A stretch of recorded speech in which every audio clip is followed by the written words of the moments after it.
Tupac made the same claim that Biggie had him shot, which I personally don't believe.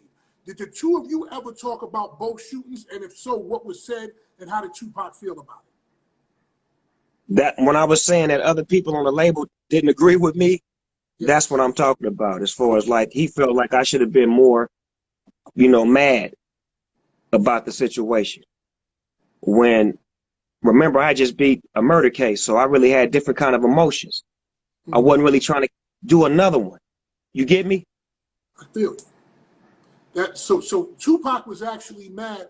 You know, it's crazy. What was your first reaction when you heard Pac got shot in New York? Man, I went to I cried. Man, I cried for hours. When I actually got to the hospital, his mama grabbed me and she took me in the room and she said something to me because I was so weak.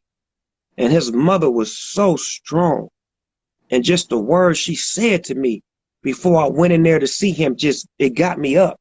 Because she didn't want me going in there weak to see him.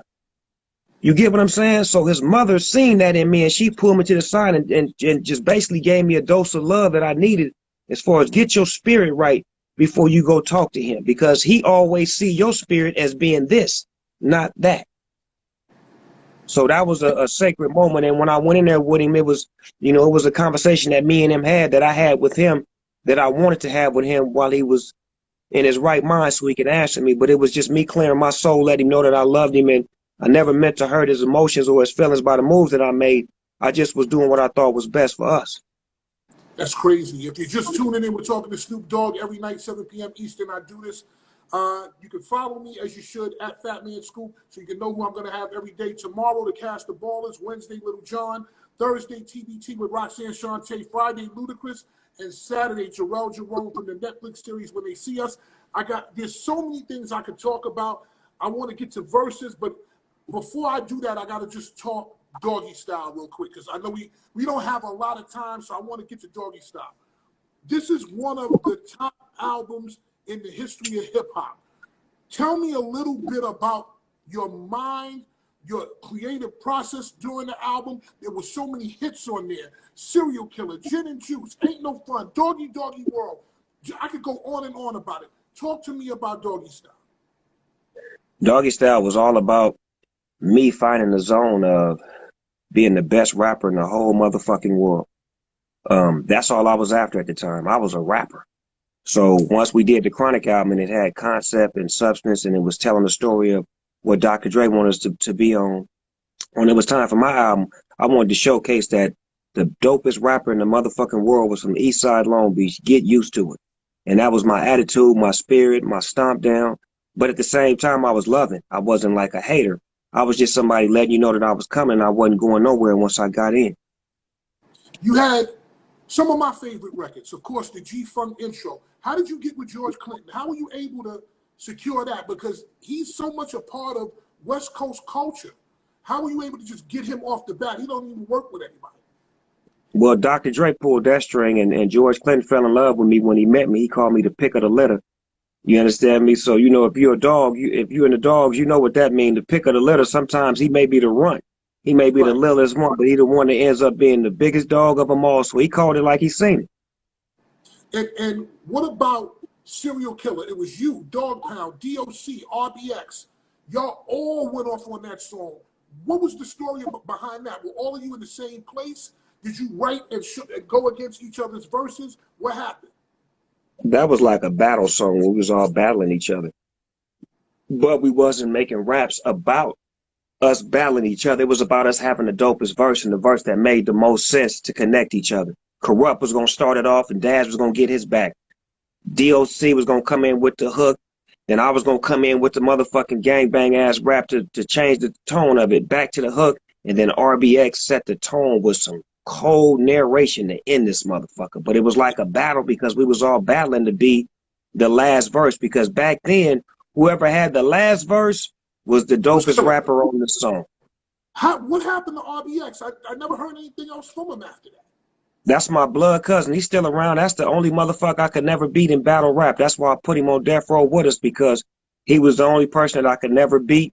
And when I was building the death row team, I wanted people that was better than me or people that I couldn't fuck with. That's why I put him and Corrupt in the game, because those were two people that was going to definitely challenge me.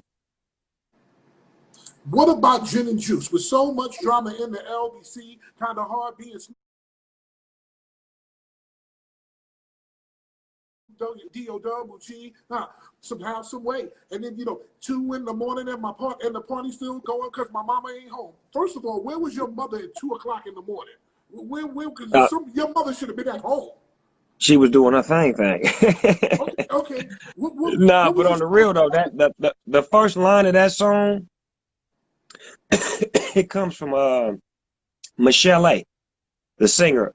Michelle A. She was Dre's girlfriend at the time, and we was in the house, and she was like, "You should start the song off like this." I'm like, "How?" "With so much drama in the LBC." Because, she got that high-pitched voice. Right. And when she said that, I was like, okay, I got it. I'm going to run with that. Like, also, Doggy Dog World featuring the Dramatics. How did that whole thing come together? The mixing of old school and new school and just making it sound flawless. Well, there was a bass guitar player named Tony Green that was a part of our, Get Down. And he knew how much I loved the Dramatics, and he played with the Dramatics in the 70s. So he made a few phone calls. I told Dre I wanted him on the song. Dre got him in the studio. We made magic. My mother always loved them. She started going to their concerts. They became family members. And, we did a few things after that together. It was one of those culminations of, there's some old school artists that I love that I want to work with, and they still alive and they sound good. Let's not take their music. Let's make a new song with them. So that way they can eat all over again and we can show them love while they're here. Everybody was in that video. Rerun, Dolomite, fucking Ron O'Neal, Foxy Brown, Antonio Vargas, Fred Williamson. What was it like? Fred the Hammer was in there. How was it being around all of those legends? Hold on. First of all, I had a conversation with Ron O'Neal about Superfly. I say, Ron, man, how much did those outfits cost you, man, in Superfly? He said, man, that was my shit, man. We didn't have no costumes. I had to go in my own closet and pull out my own gear. And you understand me? Then I'm talking to Rudy Ray Moore about the Dolomite movies. He like, yeah, I didn't have no money. I had to figure it out on my own. And these shoes right here, these are the shoes I wore in Dolomite and Petey Weaster. I said, let me wear them. And he let me wear his shoes in the motherfucking video. I wore Dolomite shoes in Doggy Dog World video. He wore a size 10. I wore 12. My feet was hurting like a motherfucker, but I didn't give a fuck. I had on Dolomite shoes. It didn't matter. Your shoes were in there. And finally, with so many hit records, I mean, we can go from there. We can go to Drop It Like It's Hot. We can go to a million different records. Are you going to do a versus, and who are you going to do a versus against? I would love to do a versus battle, and I'm waiting to see who they're going to, match me up against. I'm game for anybody. Whoever they put in there with me, it ain't nothing but some love. It's just 20 slugs to your head till you dead. Who would, and me and you had this conversation when we talked on the phone.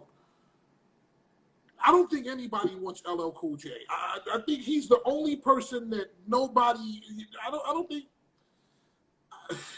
no. The only people that can handle LL Cool J, I've been thinking about it. Run DMC and Houdini together.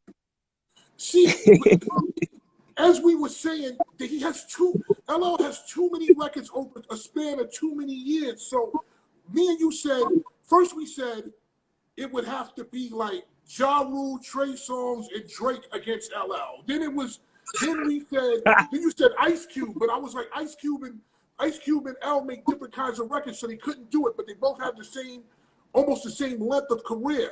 Like I told you, bro, I just think the best thing to do is tell Swiss, nobody goes against LL because nobody don't have enough of a catalog. Let him come on, do a special versus, let him play 50 songs, and let that man go back to his house. Leave him alone, man.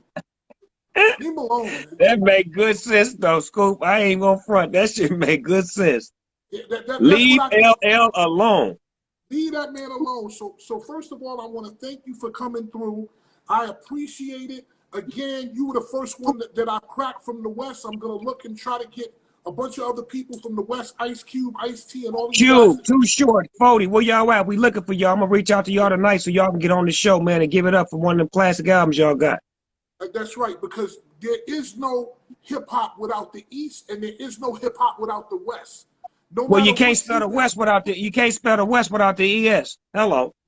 there you go. So I mean, I believe that it's every side has a story to tell. People, once Snoop gets off, we're gonna continue. We're gonna talk about alternative lifestyles tonight. It's about swinging and sex party culture. So if you want to learn about alternative lifestyles and wild shit, just hang on and stick with us. Is there anything you want to say before you get out of here, brother?